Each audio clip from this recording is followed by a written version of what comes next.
বামফ্রন্ট সরকারের শেষ 7 বছরে সর্বাধিক বিদ্যুৎ মাশুল বৃদ্ধি করা হয়েছিল ১১৬.০৩%। অপরদিকে বিজেপি সরকার এই নিয়ে 4 বারে ২৪.৯৩% বিদ্যুৎ মাশুল বৃদ্ধি করা হয়েছে।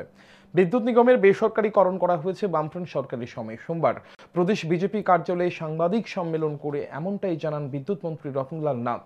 তবে এদিন তিনি স্বীকার করে নেন সম্প্রতি বিদ্যুৎ মাশুল বৃদ্ধি করা হয়েছে 10.78%। বিদ্যুৎ মাশুল বৃদ্ধি ও স্মার্ট মিটার নিয়ে রাজ্যের মানুষকে উদ্দেশ্য প্রণোদিতভাবে বিভ্রান্ত করা হচ্ছে। স্মার্ট মিটার ও বিদ্যুৎ মাশুল বৃদ্ধি দুটি পৃথক বিষয়। এক ধরনের প্রাণী রয়েছে যারা বিভিন্ন সময় রং বদলায়। রাজনৈতিক দলের মধ্যেও কোনো দল রয়েছে যারা গিরগিটির মতো রং বদলায়। স্মার্ট মিটার ও বিদ্যুৎ মাশুল বৃদ্ধি নিয়ে রাজ্য জুড়ে যে বিতর্ক শুরু হয়েছে, প্রদেশ বিজেপি কার্যালয়ে সাংবাদিক সম্মেলন করে তার সাফাই দিতে গিয়ে এই কথা বললেন বিদ্যুৎ দপ্তরের মন্ত্রী রতনলাল নাথ। তিনি আরো বলেন, ২০১০ সালের সেপ্টেম্বর মাসে ৬২% বিদ্যুৎ মাশুল বৃদ্ধি করা হয়েছে। বর্তমানে বিদ্যুৎ মাশুল বৃদ্ধি করা হয়েছে 10.78%।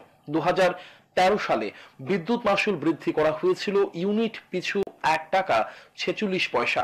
বর্তমানে ইউনিট পিছু বিদ্যুৎ মাশুল বৃদ্ধি পেয়েছে 0.৭৭ পয়সা।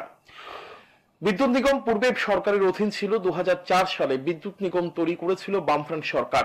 বামফ্রন্ট সরকার শেষ 7 বছরে বিদ্যুৎ মাশুল বৃদ্ধি করেছে ১১৬.০৩%। বিজেপি সরকারের সময়ে মোট 4 বার বিদ্যুৎ মাশুল বৃদ্ধি করা হয়েছে। ২০১৮-১৯, ২০১৯-২০ সালে বিদ্যুৎ মাশুল বৃদ্ধি করা হয়নি। ২০২০-২১ সালে বিদ্যুৎ মাশুল বৃদ্ধি করা হয়নি, বরং বিদ্যুৎ মাশুলের উপর ছাড় দেওয়া হয়েছে। ২০২২-২৩ অর্থ বছরে বিদ্যুৎ মাশুল বৃদ্ধি করা হয়নি। ২০২৩-২৪ সালে বিদ্যুৎ মাশুল বৃদ্ধি করা হয়েছে 7%। ২০২৪-২৫ সালে বিদ্যুৎ মাশুল বৃদ্ধি করা হয়েছে 7.15%। বিজেপি সরকারের সময় বিদ্যুৎ মাশুল বৃদ্ধি করা হয়েছে 24.93%। 19-20-তে বাড়ানো হয়নি, 20-21-এ বাড়ানো হয়নি, উল্টো রিবেট দিয়েছে। এটাও ত্রিপুরাতে রেকর্ড। উল্টো রিবেট দিয়েছে। 20-21-এ 2.34% রিবেট।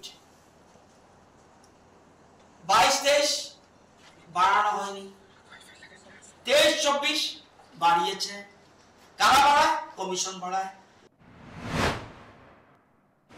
তিনি আরো জানান, বিদ্যুৎ নিগম বিদ্যুৎ ক্রয় করে বাড়ি বাড়ি সরবরাহ করে। বিদ্যুৎ নিগম বিদ্যুৎ ক্রয় করে তা নিয়ে এসে বাড়ি বাড়ি সরবরাহ করছে। বিদ্যুৎ ক্রয় করতে যেমন টাকা লাগে তেমনি সরবরাহ করার ক্ষেত্রে ব্যয় হয়। বর্তমানে 1 ইউনিট বিদ্যুৎ ক্রয় করে সরবরাহ করতে ব্যয় হয় 10 টাকা 67 পয়সা। গ্রাহকদের কাছ থেকে নেওয়া হয় 7 টাকা 86 পয়সা। স্বাভাবিকভাবে ঘাটতি থাকে 2 টাকা 82 পয়সা। তাই ইলেকট্রিসিটি রেগুলেটরি কমিশনের নিয়ম মেনে ইউনিট পিছু 0.77 পয়সা বিদ্যুৎ মাশুল বৃদ্ধি করা হয়েছে। তারপরও ঘাটতি রয়েছে 2.05 পয়সা। বিদ্যুৎ নিগম চাইলেই 25% বেশি বিদ্যুৎ মাশুল বৃদ্ধি করতে পারবে না। একসাথে 25% বেশি বিদ্যুৎ মাশুল বৃদ্ধি করতে হলে বিদ্যুৎ নিগমকে কমিশনের কাছে যেতে হবে। বর্তমানে অধিকাংশ বিদ্যুৎ গ্রাহকের বিলের মধ্যে স্যান্ডউইচ ও ফুয়েল চার্জের কথা উল্লেখ রয়েছে। তার স্পষ্টীকরণ দিতে গিয়ে মন্ত্রী রতনলাল নাথ জানান, বিদ্যুৎ মাশুল বৃদ্ধির সিদ্ধান্ত নেওয়া হয়েছে মে মাসে, কিন্তু সিদ্ধান্ত কার্যকর করা হয়েছে এপ্রিল মাস থেকে। ফলে গ্রাহকদের 2 মাসের অতিরিক্ত বিদ্যুৎ মাশুল বকেয়া পড়ে গেছে। সেই বকেয়া বিদ্যুৎ মাশুল 2 ভাগে ভাগ করে গ্রাহকদের জুলাই ও আগস্ট মাসের বিলের সাথে দেওয়া হচ্ছে। এতে করে বর্তমানে গ্রাহকদের বিদ্যুৎ বিল বেশি আসছে। তবে আগস্ট মাসের পর থেকে গ্রাহকদের বিদ্যুৎ বিলে স্যান্ডউইচ ও ফুয়েল চার্জের কোনো উল্লেখ থাকবে না। নিগম কি করেছে? নিগম করেছে যে যেহেতু 2টা মাসের বিল আমি জুলাই মাসের বিলের সাথে দেব না, আমি খুব ভালো করে জায়গাটা ক্লিয়ার হয়ে, জুলাই মাসের বিলের সাথে দেব না, জুলাই মাসে অর্ধেক দেব, আগস্ট মাসে অর্ধেক দেব। 2টা মাসের বিলটাকে যোগ করে ফেলেছে। যোগ করে অর্ধেকটা দিয়ে দিয়েছে এই মাসের বিলের সাথে, আগস্টের সাথে আসবে আরেকটা। স্মার্ট মিটারের বিষয়ে বলতে গিয়ে মন্ত্রী রতনলাল নাথ বলেন, central electricity authority smart meter লাগানো বাধ্যতামূলক করে দিয়েছে। ইতিমধ্যে দেশের বিভিন্ন রাজ্যে স্মার্ট মিটার লাগানোর কাজ শুরু হয়ে গেছে। ত্রিপুরা রাজ্যে এখনো পর্যন্ত 94,000 স্মার্ট মিটার লাগানো হয়েছে। স্মার্ট মিটার লাগানোর ফলে বৈধ গ্রাহকদের সবচেয়ে বেশি সুবিধা হয়, কারণ স্মার্ট মিটার অত্যাধুনিক প্রযুক্তি নির্ভর।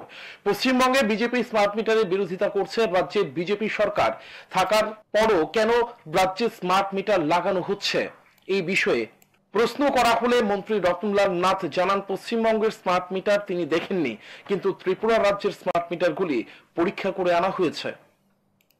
Report news today.